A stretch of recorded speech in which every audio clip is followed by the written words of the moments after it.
आज़ाद बोल इंडिया आप देख रहे हैं, आपके साथ मैं आदिल खान आज़ाद। इस वीडियो में आप देखेंगे क्या इसराइल का अगला टारगेट है तुर्की। सीरिया में एयर स्ट्राइक के बाद अब बेंजामिन नेतन्याहू ने एर्दोगान को दे डाली खुली धमकी।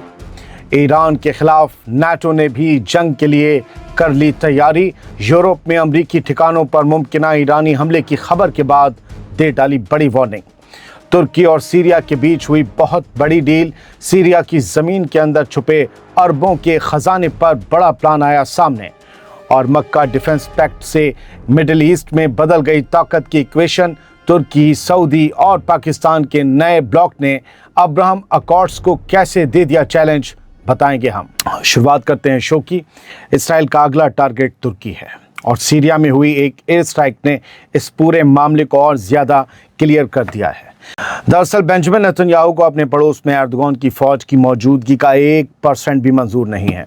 आर्मी रेडियो के एक पॉडकास्ट में नेतन्याहू ने 19 और 20 अगस्त की रात ये कहा कि वो तुर्की की फौज को साउथ की तरफ बिल्कुल भी आगे बढ़ने नहीं देगा। साउथ वाला मोर्चा इसराइल का सीरिया के गोलान से मिलता है और बाकी इलाकों से, क्योंकि इसराइल को इससे ख़तरा पैदा हो सकता है अगर तुर्की की फ़ौज वहाँ आगे बढ़ी। यानी नेतन्याहू अपनी शेखी के दौरान अपना डर भी कबूल रहा है कि तुर्की की फ़ौज उसके लिए ख़तरा बन सकती है।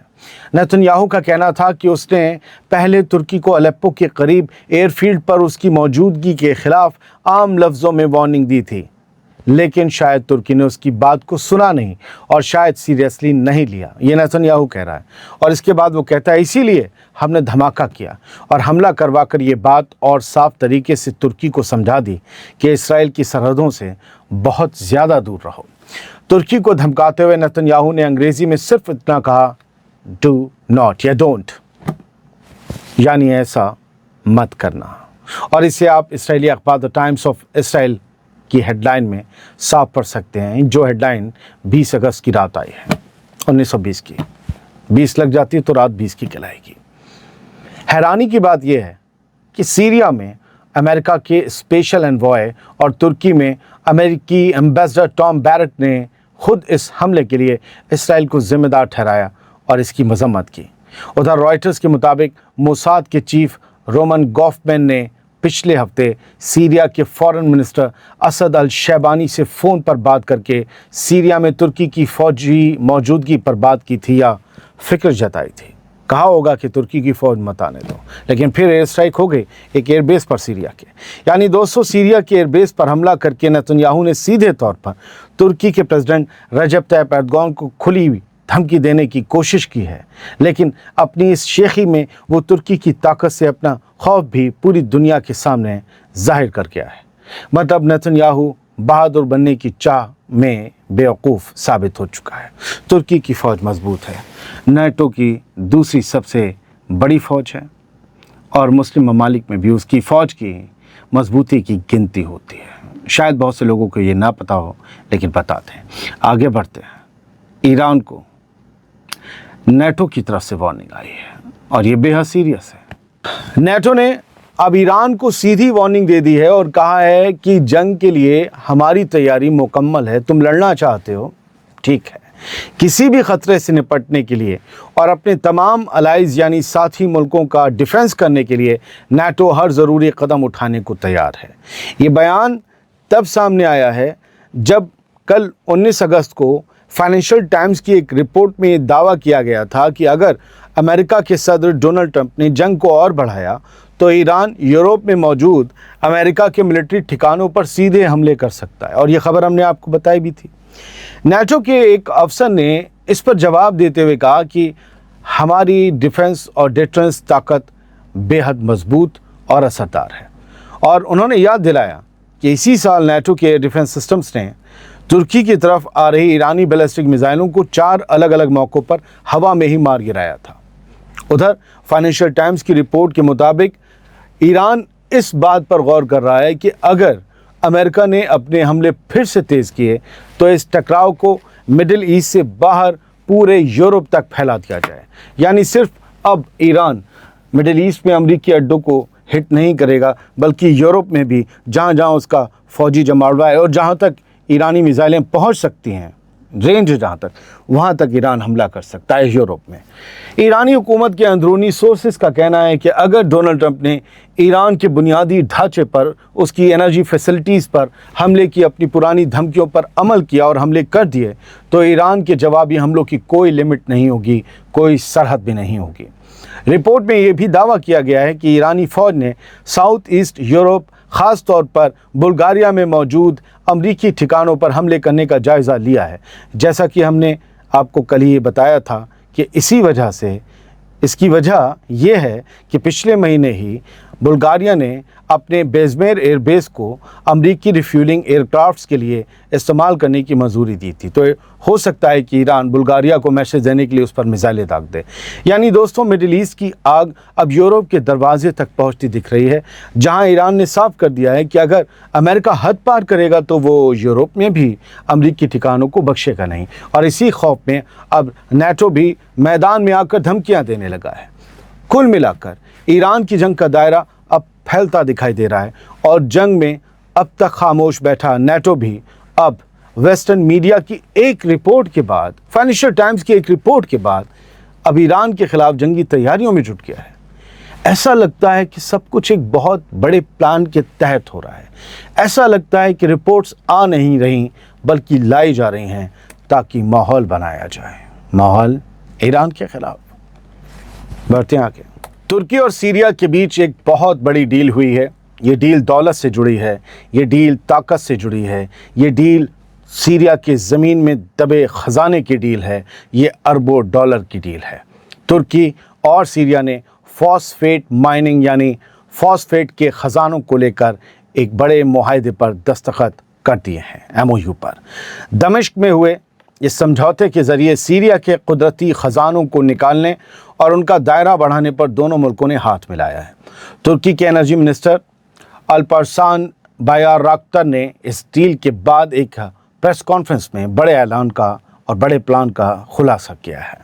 उन्होंने बताया कि इस मुआहदे को जल्द ही एक बड़े कॉमर्शियल प्रोजेक्ट में बदला जाएगा, जिसमें फॉस्फेट का प्रोडक्शन, खदानों का यानी खानों का डेवलपमेंट और माल को बंदरगाह तक पहुंचाने के लिए रेलवे लाइन बिछाने का काम शामिल होगा। अब जाहिर सी बात है, रेलवे लाइन तो चाहिए होगी। एक जगह से माल निकलेगा तो बाहर ले जाने के लिए तो बंदरगाह चाहिए और बंदरगाह तक पहुंचाने के लिए रेलवे लाइन।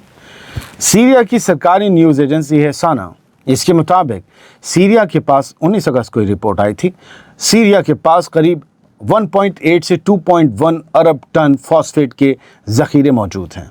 फॉस्फेट के रिज़र्व के मामले में सीरिया दुनिया के टॉप 5 मुल्कों में शुमार होता है।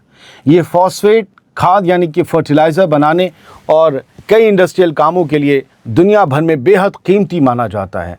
इसके अलावा दोनों मुल्कों ने अलेप्पो के आसपास मौजूद लोहे यानी कि आयरन के ज़ख़ीरों पर भी मिलकर काम करने का फ़ैसला किया है।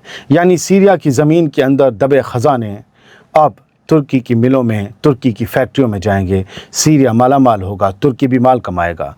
यानी दोस्तों, तुर्की और सीरिया के बीच हुई ये बड़ी माइनिंग डील सिर्फ ज़मीन से दौलत निकालने का ज़रिया नहीं है, बल्कि ये दोनों मुल्कों के सियासी और इक़्तिसादी यानी आर्थिक रिश्तों में एक नया और ताकतवर मोड़ साबित होने जा रहा है। अब एक खबर सुनिए, डिटेल में है और सब्र से सुनिए। कई लोगों को पसंद नहीं आएगी, परवाह नहीं है, लेकिन जो हो रहा है वो समझना और देखना चाहिए। मक्का जॉइंट डिफेंस एग्रीमेंट साइन होने के कई दिन बाद भी इससे जुड़ी खबरों की मिडिल ईस्ट और मुस्लिम ममालिक की मीडिया में भरमार है। आखिर इस पैक्ट को इतना अहम क्यों माना जा रहा है, क्यों तवज्जो दी जा रही है और इंटरनेशनल मीडिया में इससे इसराइल के लिए ख़तरा क्यों बताया जा रहा है, इसे इसराइल के लिए ख़तरा क्यों बताया जा रहा है? आइए समझते हैं।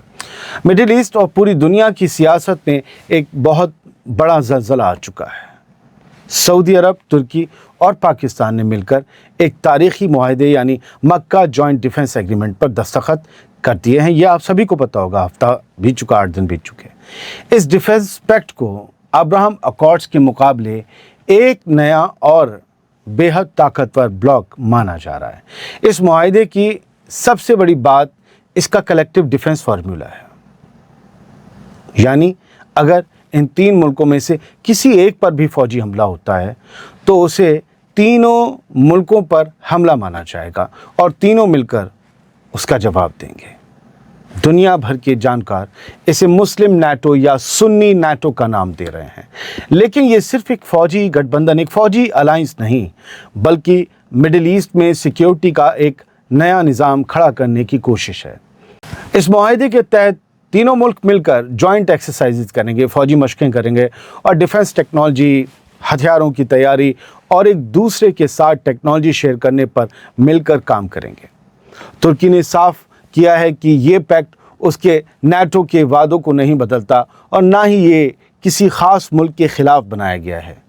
एक्सपर्ट्स का मानना है कि इसका मकसद सीधे जंग में कूदना नहीं है, बल्कि अपनी ताकत का ऐसा दबदबा बनाना है जिससे कोई इन पर हमला करने की हिम्मत ना करे। ये और बात है, आप इससे बहुत सोचेंगे और कहेंगे भी कि हुथीज़ तो लगातार हमले कर रहे हैं, तो फिर ये पैक्ट किस काम का?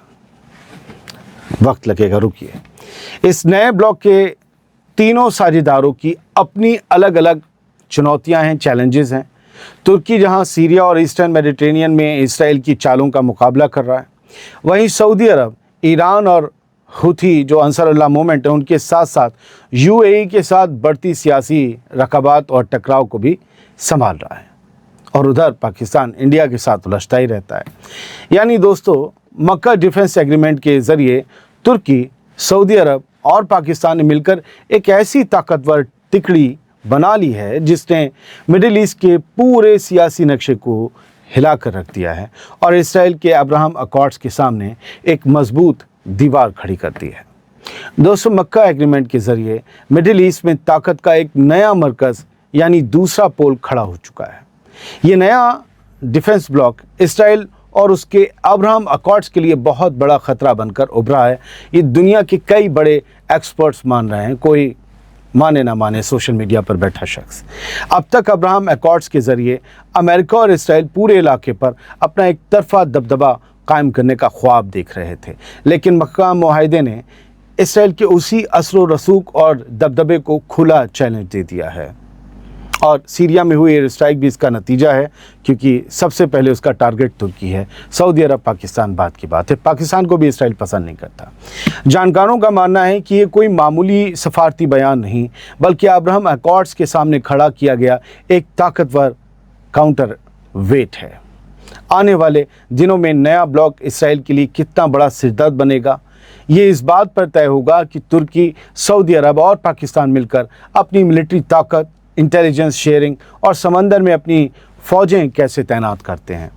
इस नए अलायंस का असली इम्तिहान किसी सीधी जंग से नहीं, बल्कि रेड सी, सीरिया, सूडान और पर्शियन गल्फ में पैदा होने वाले नए तनावों के दौरान देखने को मिलेगा। ईरान इनका निशाना नहीं है, लेकिन अगर पाकिस्तान और इंडिया की खुदा न करे कोई जंग हो गई, तो क्या सऊदी अरब और तुर्की इंडिया के ख़िलाफ़ हमला बोल देंगे? कभी नहीं लगता। तो इसके टेस्ट कैसे होंगे पता नहीं। यानी दोस्तों, फिलहाल जो भी है, अब्राहम अकॉर्ड्स के ज़रिए इसराइल ने जो बिसात बिछाई थी, मक्का एग्रीमेंट ने उस पर सीधी चोट तो की है और साफ कर दिया है कि मिडिल ईस्ट में अब इसराइल की मनमानी बिल्कुल नहीं चलेगी। क्योंकि मिडिल ईस्ट में दो ही लोगों का नाम आता था, इसराइल या अमेरिका। बाकी सब अलग थलग थे, कोई अलायंस था ही नहीं। और मुझे लगता है एज अ जर्नलिस्ट कि आगे जैसे ही हालात सूटेबल हों, इस अलायंस में ईरान को भी लेना चाहिए। ईरान बेशक इस वक्त शानदार एक पावर है, रीजनल कह सकते हैं, रीजनल सुपर पावर तो है, जिसने वर्ल्ड की ग्लोबल सुपर पावर को टक्कर दी है और पूरी तरीके से टक्कर दी है।